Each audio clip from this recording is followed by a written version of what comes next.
Much अब समय देने के लिए। ये जो बीएनबी मार्जिन है इसको दो तरीके से हमें बेसिकली देखना चाहिए। एक तो बीएनबी मार्जिन है और एक टोटल अमाउंट जो है वो दोनों चीजें ही महत्वपूर्ण होती हैं।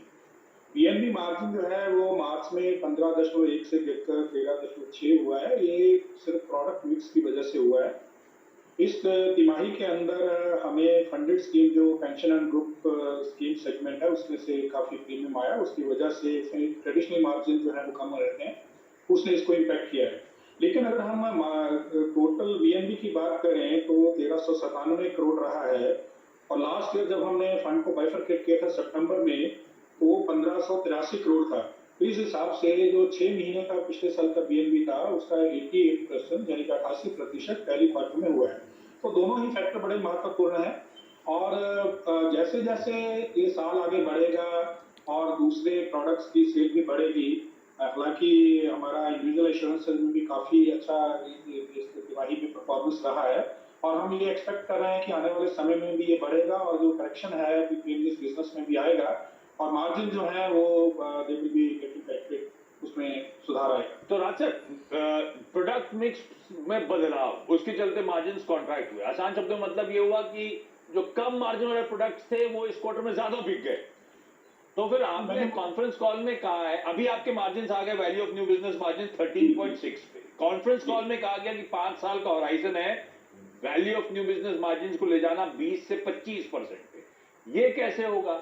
और ये प्रोडक्ट मिक्स में बदलाव जो हुआ था ये सिर्फ एक एबिरेशन है या एक ट्रेंड की तरफ इशारा तो नहीं कर रहा? नहीं, ये ट्रेंड की तरफ इशारा नहीं कर रहा। आपका जो पहला प्रश्न था कि ये हमने पिछले साल जब रोड शो किए थे या और भी हमारी इंटरव्यूज हुई थी, हमने सबने ये कहा था कि हम एक 4 से 5 साल का होराइजन लेकर चल रहे हैं और इंडस्ट्री लेवल के ऊपर हम बीएनबी मार्जिन को लेकर आएंगे।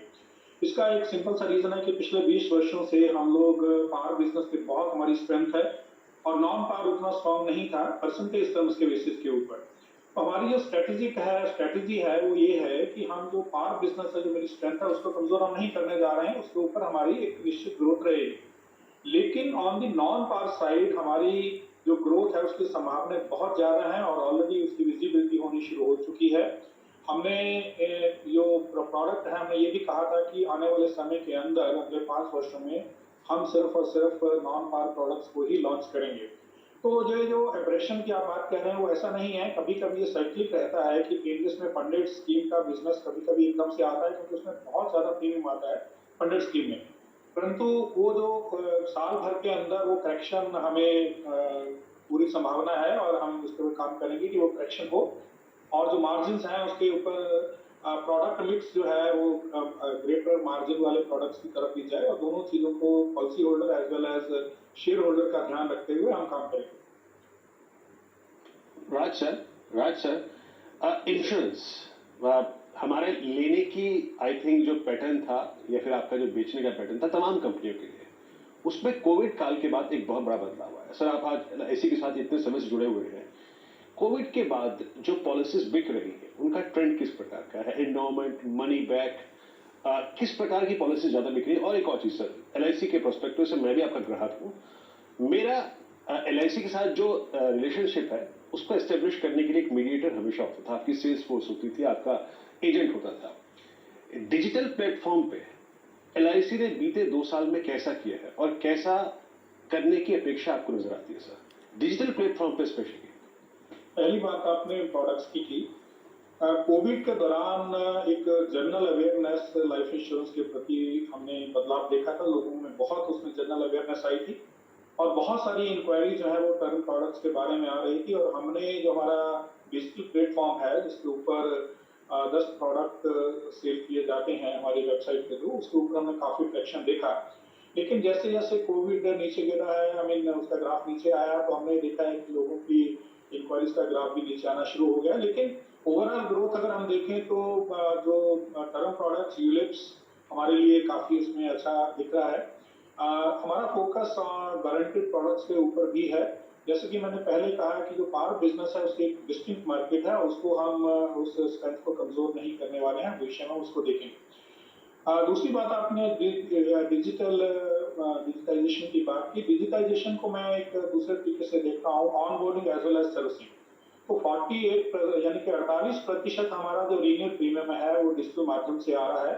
इनफैक्ट 76% जो प्रीमियम है वो हमारा आउटसाइड ऑफिस कलेक्ट हो रहा है। हमने कुछ नए इनिशिएटिव लिए हैं, जैसे हमारे एजेंट्स को एम्पावर किया है। हमारा 100% जो दावा भुगतान है पॉलिसी धारकों को, एम्प्लॉइज को पेमेंट है या डिस्ट्रीब्यूटर्स को, वो भी डिजिटल मीडियम से हो रही है। ऑनबोर्डिंग के लिए हमने 2020 में एक आनंदा ऐप उसको इंट्रोड्यूस किया था, which is kind of physical app. और उसका हमने देखा है कि इस साल में पर्टिकुलरली 2023 फाइनेंशियल ईयर में बहुत अच्छा ट्रैक्शन हो रहा है और उसको लेकर हमारे जो फील्ड फोर्स है, हमारे एजेंट्स हैं, उसको बहुत तेजी से अपना रहे हैं।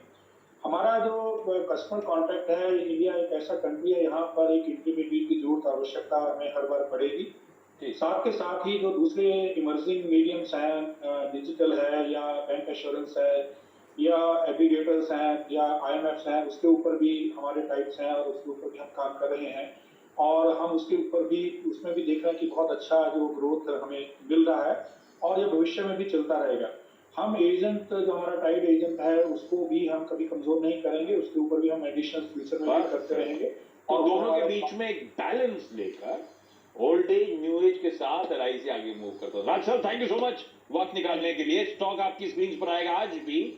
राज सर की कमेंट्री के बीच अच्छी मजबूती के साथ ये स्टॉक कामकाज करता हूं। ये देखिए आपकी स्क्रीन, आप 700 के ऊपर के लेवल्स पर एलआईसी वापस ट्रेड कर रहा है। अब